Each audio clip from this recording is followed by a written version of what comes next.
Hi,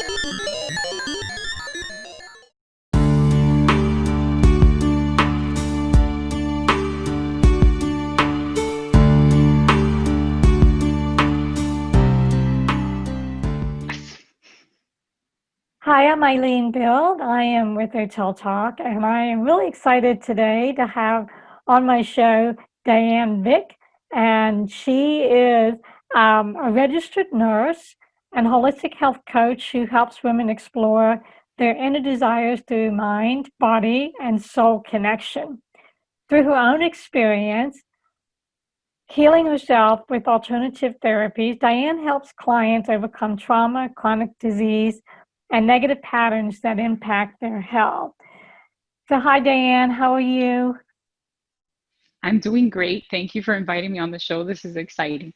Oh, good. You're welcome. I'm really happy to have you. And we're going to kind of touch base on the story that you contributed to the Crappy to Happy book, Sacred Stories of Transformational Joy.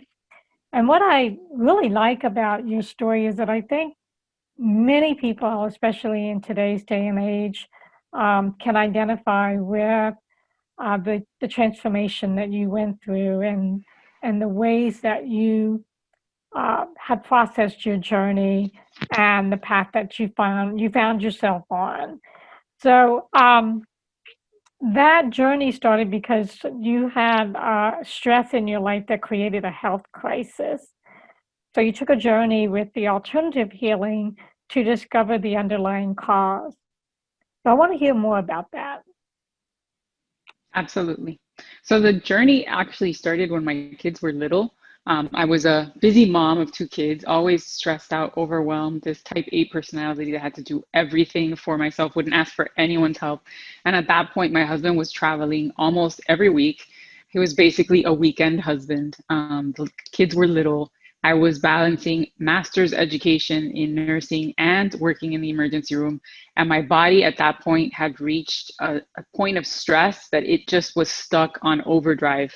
And I remember on this particular day where I picked up my kids from school, my oldest and my little one were so excited to talk to mommy. And mommy was the kind of mom, that wanted to play, wanted to know what happened in their day. But that day, I was not ready to hear anything from them. And I simply told them, guys, mommy doesn't feel well. I feel really, really bad. I want to lay down and I need quiet. And it proceeded into my 5-year-old taking care of me and bringing me Gatorade and bringing me Tylenol and bringing me an ice pack. And feeling horrible on the couch on top of that brought on a lot of emotional feelings, because what sadness comes to a mom when she realizes that her kid not only knows what to do because they've seen it so many times, but also because they're learning to be the adult. And I didn't want that anymore. So the next day was when I really started to change things for myself, and I went on this journey into understanding my body and really trying to get to the physical inflammation and find a way out of conventional medicine, because I had been stuck in that realm for such a long time. And thanks to my kids, and that they're letting me know that it was not where I wanted to be, that I wanted to be a different kind of mom for them. I pushed myself through that to get to where I am now, which is where I try to merge things together for people and help them find a balance, to understand what's going on in their body, and that there is a physical and an emotional component to that stress response that's happening. Absolutely. And you mentioned the word balance. I think that's key when the body is stressed in some way. So tell me, I'd like to hear what your perspective is, especially as a nurse, and what you've done for yourself and what you see with the patients that come to see you or that you work with. Um, where you see an imbalance in people today, where your imbalance was, and the keys for that balance.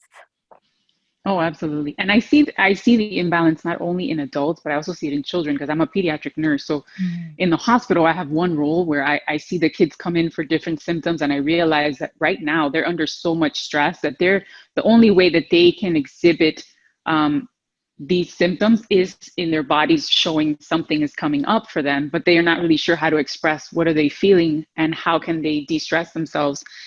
So usually my clients are more on the adult side, so it's their parents that I'm working with, and they're coming to me with symptoms not really aware that there's an emotional component to it. So I talk about it a lot in my book, which is the truth about IBS and anxiety, is that the underlying thing that is causing these symptoms, whether it's migraine headaches or digestive issues or anxiety attacks, is that there is an emotional component, an emotional root issue from your childhood, these unprocessed emotions, these beliefs that we were ingrained with based on how we were raised and what we were exposed to, whether it was an intense trauma or something minor, it impacts us in our current life. And then we have our stress response, the way our body responds physically to stress, and we get stuck in that cycle. So for me, the cycle was always digestion. That's where I started. And my digestive problem started at the age of I would say in 8th grade, around 12, 13. And my stress response was constantly on. So by the time I graduated from high school, I'm wearing a wig today, I actually had lost most of my hair. And that was like my trait of feeling confident, right? With my beautiful hair, but I had lost it because my body was not functioning optimally. And it just got stuck in that response, which continued into my 30s, which is when I started on my actual journey to figure out what was going on. In the hospital role, it's kind of restricted as to what I can tell parents, but I can tell when kids are feeling stressed out and overwhelmed. And I try to console the parents and have them understand that the kids experiencing their stress as well. So especially with COVID-19, which was what my story is about, a lot of the parents, when I call with results, they're very, very stressed out and anxious about it. But kids tend to do very well with the virus. The concern is really for the older adults in the family. And I have to do a lot of education for that. And make sure that they are doing things for themselves to go outside in nature to relax and calm down their nervous system, because everybody in the house is feeling the stress that mom and dad have. Right. And that affects the kids. Absolutely. Now on the adult side, like the people I work with, those are people that are already aware that they're having symptoms and they want to get down to the root of the problem. But it creates an interesting conversation when we start to unveil the things that really they were hiding from themselves. It's hiding in your subconscious. You don't really know what was that situation that happened with mom that created this frustration with you, that now you're reliving this pattern over and over again with maybe a loved one. And these symptoms continue to happen so much that they're taking over your life. So it's beautiful to see that they become very aware that it's not only the food we eat that triggers digestive symptoms or migraines. There is a combination of food and the emotional response that happened at the time that you were eating that food or that you were involved in a specific situation. And I would think that in today's environment, with such high stress and anger and energy that's compounding, that it's become a big trigger for people, and they don't understand or know what that trigger is. So I'm thinking for you that your path became one of self-discovery, and it sounds like you're helping people with that because of that stress that is overwhelming them. They almost have to turn inward to look at themselves and discover who they are and go to a place maybe they've never gone to. In your case, it was an awakening. It was an emotional and spiritual enlightening and awakening when you started to heal from your past and your traumas. So what did you learn about yourself, and what do you see most happening with those that you're working with and those that you're treating, that they're learning about themselves? So let's start with you, and then I want to know what you see others learning. Okay. So for me, my biggest fears, and still a fear that I'm working through right now, is the fear of being heard and the fear of being seen. Because you have these ideas in your head that you're going to be judged, that people are going to treat you negatively. I was bullied a lot as a little kid. I had learning disabilities, and that was a really hard transition for me to get out of special classes into regular classes, and then eventually into honors classes and, mainstreamed. And other experiences that happened in childhood ingrained a lot of negative thoughts about myself. So for me, this journey has really helped me realize that negative Nancy that's in my head is a constant thing that I have to battle. And it takes an effort, and it's learning what strategies work for you. and tweaking things as you go. Like I was telling you, a lot of things are happening right now. A lot of people are feeling stressed and we're getting triggered by things that we don't even realize. And it happens to me too. So I have to actually use what I teach people for myself to help me work through those stressful situations, because some days you might wake up on the wrong side of the bed and feel like you're falling apart, and you got to pick up the pieces and really get to know where was this emotion, why am I feeling this way, to then release that stress, to really feel that pain, let it go, and begin to build yourself back up again. And that's a journey that we go on all the time. So in my Crappy to Happy story, I talk about peeling the onion. We have triggers and we have challenges and we have obstacles, and they're all opportunities for us to evolve and grow. But as we go through life, we are going to re-experience these challenges because we are growing and we are evolving. And every time we do a better job, and some days are harder than others, but we have to work through those things which are unique to us so that we can find ourselves in the journey. Yeah, I think that growth is difficult because it's letting go of what's familiar to step into something unfamiliar, which can be scary. And I think that may be part of where that fear comes from, that you have, and I'm sure millions of other people have as well. If I speak my voice, if I, draw those boundaries, if I let people know what works for me, that may not be what they want. Um, what is that? What is their reaction going to be? And will I be strong enough to stay strong in my response to that, honoring the self? So with your patients and the people you work with, are you finding that they struggle with that part? They also struggle with that part. And they also have the same internal resistance. So I like to say that we have an inner child, and we have our current self, and then we have our future self. And they're all inside of us. And we're trying to reach that future self, but the little kid inside keeps pulling us down Right. when it gets scary. And it creates these symptoms to make us aware. So a lot of the times what I do is I work through whatever they're experiencing in that moment.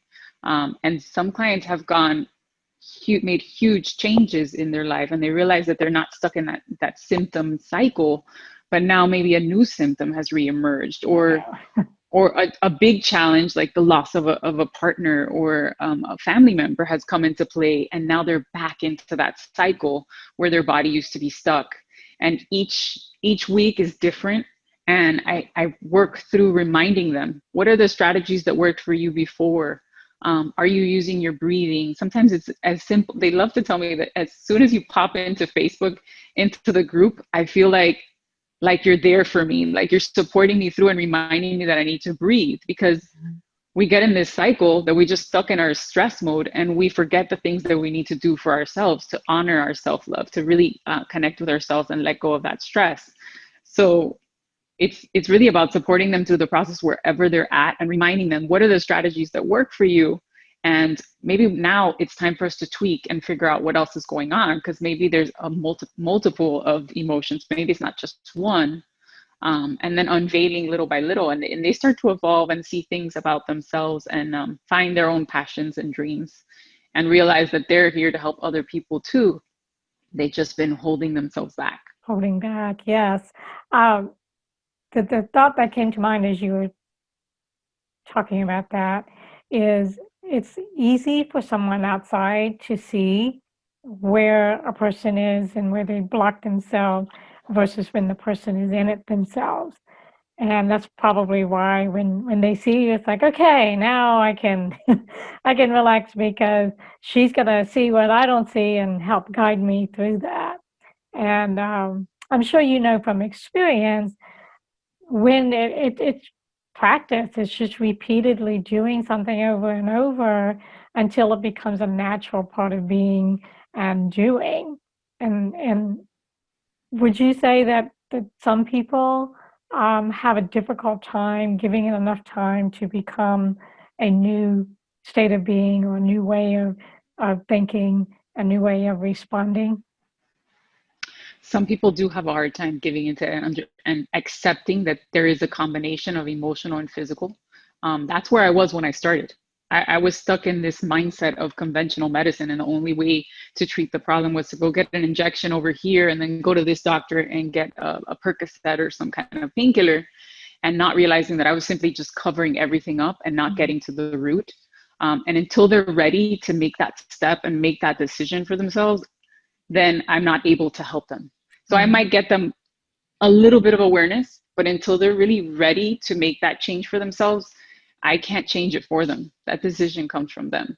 Absolutely. Yeah. The person has to want it in order to take it to that next level and that next stage. Um, Yeah. you talked a little bit about the subconscious and the stories. So you realized that your subconscious was telling you lies and holding you, it was those lies that were holding you back in life.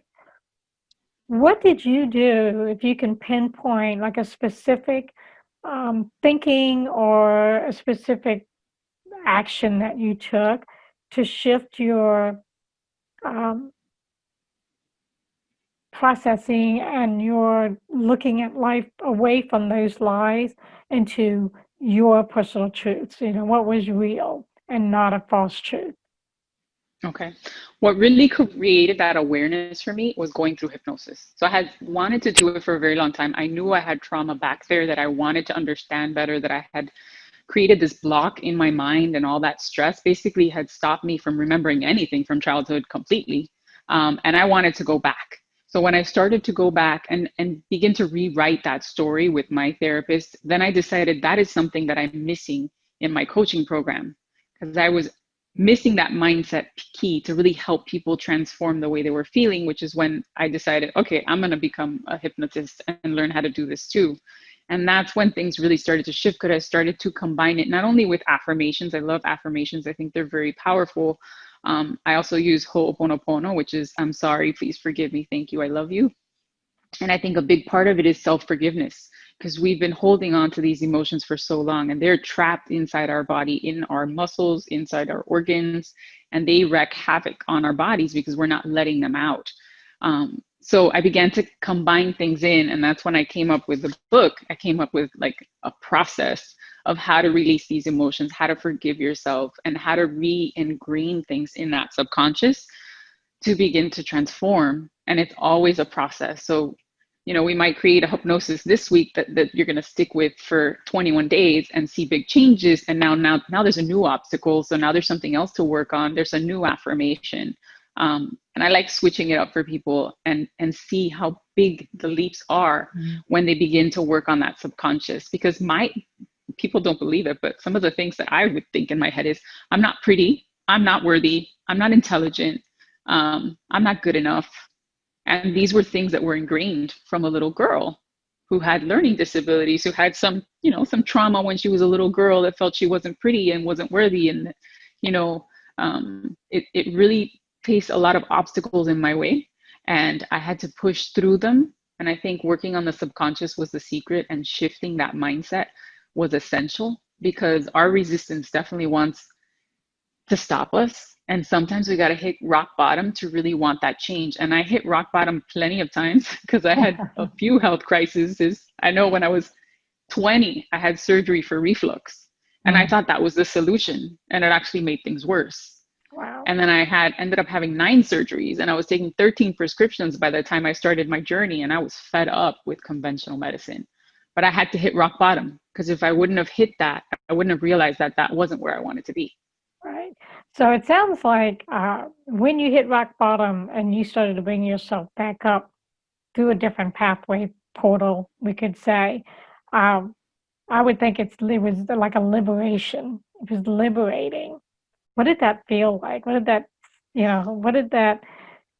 did you experience through that liberation? It was a huge liberation that my body was coming back to me. Like I was in control of it again, because I had spent 20 years with the right side of my body completely numb. It was numb. It was Really? in pain. I just lived in pain. Like that's all I knew. Since I was about 15, my arm started going numb, and progressively it started going down my body. And when that started to come back for me, because I started, fitness, I started with nutrition, I started taking good supplements, staying away from prescriptions as much as possible, and my body started to repair itself. And then I brought in the mindset. I saw these huge changes in my body. And the most beautiful thing that came back was my libido, because it had been hiding there since my teen years for a very, very long time. And when that came back, my creativity came back. And it still brought fears, because what actually came out when my libido came back is I had this creative side that I had suppressed since I was a teenager. I could write poetry, and I would write, I think, music, and I just stopped doing all of those things that made me who I was because of fear of being judged. And then once again, I had fear of being judged because I write a book, but I write it under an alias. So this is my book under my alias. It is a spicy novel. And it really talks about that awakening and how women can find their own inner power by learning what the messages their body is giving them, and really finding true love, not only for themselves, but finding that person that they're looking for. But really, it all starts within. What's inside, right? Yeah. So talking about the feminine, I had a question for you. So you tapped into the divine feminine power, which I love that concept, and there's a lot that can be talked about that. And you say it's a unique experience, which I believe that's true. It's unique to every individual how that divine feminine expresses itself. What would you say was the peak experience that you had that you can connect that unique divine experience for yourself that has occurred from the time of your awakening and your shift? The unique experience where my divine feminine kind of opened up. Yeah. I talk about a story in my website about my first orgasm that was like, whoa, where did that come from? And I call it a chocolate orgasm that actually happened when I was in the Virgin Islands on a vacation with my husband, because you're relaxed, you're drinking wine, you're enjoying chocolate, and it was kind of a scary experience, but a great experience in that that was my first inkling that I could have this experience for myself, and then my brain would just turn on. I had this awakening of the brain, and it was an orgasm that lasted more than an hour. It was an intense experience, but it was a great experience because that was my first real, big one since I was younger. And that shed the light that once I started to re-experience them, that I had the full Kundalini awakening, was when my creativity came on. And I realized that when I was feeling that way, the creativity was always on. And sometimes when we're under stress and we don't realize that we're not in the mood for sex or orgasms, but if we nurture ourselves and we work on ourselves and we caress ourselves, we can reach that inner part of ourselves. Maybe not necessarily that we want to have relations with someone, but we need to connect with ourselves in a very intimate way to begin to peel away that trauma that's stuck there. Back when I wrote this book, I didn't realize that there was trauma inside your yoni or your vagina, that we hold all of our emotions there. That came later when I published The Truth About IBS and Anxiety, and I had gone to see someone that works with the yoni. And it was just a real awakening experience, that when you can connect with yourself and realize that there's an emotional root to your symptoms, and you can work on that stress and that inflammation at the root and relieve it from where you're holding it, then unveils your creativity. But it's always a process of peeling the onion. So creativity, if you're not connected with that divine feminine, it kind of gets stuck, which is where I'm at right now. I want to write, I want to create, but I'm working through the stress of being on social, and I gotta work through that experience in order to allow that to flow. Because there's just a process of peeling away that onion to get to where you need to go. Yes, and I would like to say or add to what you just said, that it's about honoring the feminine and the self. And that I think a lot of females push that aside because we're givers and we're nurturers. You're a nurse, so you take care of others, but we forget to take care of ourselves. And so sometimes it takes hitting that rock bottom and to find that feminine within, that love, that part of us that has the I, I would like to say the right to express, the strength to um, bring out the best of who we are. And it sounds like for you, going back and healing those traumas has been a catalyst for you to become who you are today, and for you to honor that person that Diane is as an essence, as a whole. So another question I had for you is that when we start to express, we start to feel more joy, right? So you've begun to feel more joy, and through that, you've discovered that music and singing and dancing and really just being free in that way has become an important part of your life. Um, so I wanted to find out, what's that connection for you? I love music and I love dancing. And I didn't realize that I could dance until a few months ago when I started to really dance and feel the songs and feel the pain that's in the songs, feel the joy that's in the songs, and connect with my own emotions to release them. And I realized that it was something that I had to teach people to do. So I love incorporating the music that I'm feeling into my videos because I think it's so much fun to show people that you can find yourself and you can be silly and you can be sexy and you can be creative simply by putting on your earbuds and dancing to music when you're feeling stressed out and looking at yourself in the mirror and making that connection with yourself, that connection that we don't always have with ourselves. So that's the beauty of it, is we're vocalizing, we're speaking, we're using our sounds, whether we're humming the beat or we're vocalizing the ahs and the oohs and saying the words. We're letting out emotions and we don't even realize we are, because music is so powerful and we can feel it inside our bodies. So that's something that I use very often to shift the way I feel. I actually played a song before I even got on here today because it's a quick shift and it just helps us connect with our little kid inside, that little girl, that little boy that really loves to have fun. And dancing and music is just fun. I was going to say, it's a reminder not to take life so seriously. Life really is short, and we forget sometimes to have that childlike wonder and to just go out in the world and enjoy it, and have fun. So I'm glad to hear that you uh, connect with music that way, because I also love music. And sometimes, you ever wake up hearing music, a song in your head? So whenever that happens, I'm like, okay, what's going on that particular song is showing up? So then I have to go and research it and see what the meanings of the lyrics are and see what the connection is for me.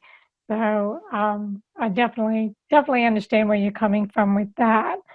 Um, what do you think has been, in your experience, in your journey, the most profound, memorable shift that you've had?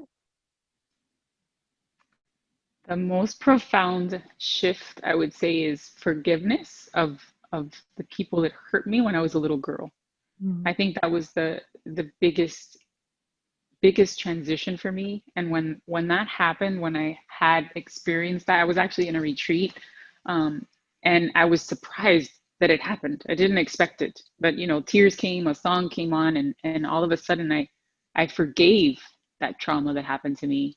And it's still a process of peeling away the onion, because you still experience these things, and you hear things on the radio and commercials or in songs, or you watch the news, and it can trigger those emotions again.